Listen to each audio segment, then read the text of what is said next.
Ngiyakucelela Thixo kule micabango yami engibophela amanqina enyathi engihlunga nokuphila.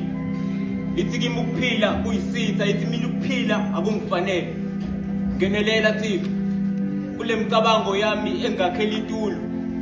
Yiba umhlahlandlela kule ndlela engizithola sengidukile kuyo. Ngenelela Thixo uma kukuthi ukhona ngempela, ngiyakucela ngenelele.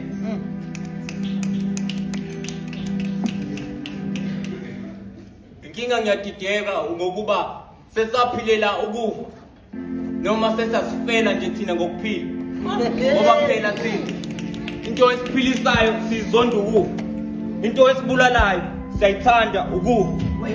Inganabantu sebeqoke nokufa ngokuba ukufa mhlasimbe kuyobasiza.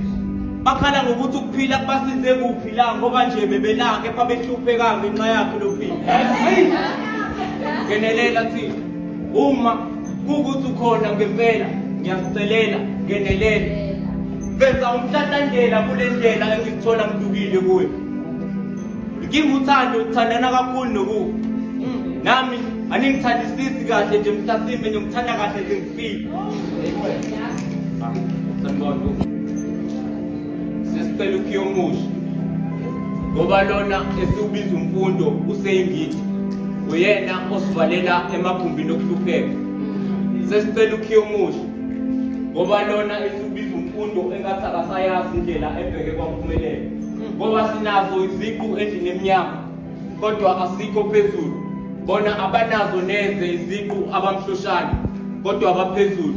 Mina ke lento yangiqala ngoba lento iyaphambana. Engathi lo malusi abasinika yena uyabehlula umhlambi wendle eminyama. Ngoba indle eminyama ifunde yazi yagogoda kepha iminyango yemisebenzi yavala. Ngiyamangala engathi lemfundo yamanje yaphulela ngoba ikwazi ukuhlalisa izinyanga emakhaya sibelazwa indlala.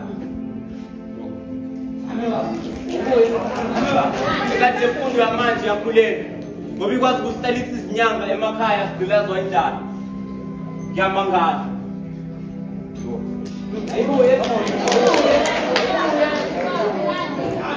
Manje sisiwe sisikhiphela ukushiswa ilanga emakhaya. Kepha ngiyakujabulela wena Ngcosana owakwazi ukuphunyuka ogibeni lukaNdlala. Ngiyathandaza ukuthi akukhona ukuthi wavula amathanga ngoba namathanga asehlanzela abanamabhodwe kulamalanga. Kulamalanga amathanga ahlanzela abanamabhodwe axotha ipheshana.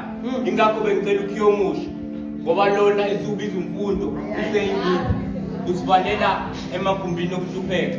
Ngiyathemba nakuqonda ebengikuqondile ngalomqondo wami ongaka bekwathulile umqondo wanenkonzo.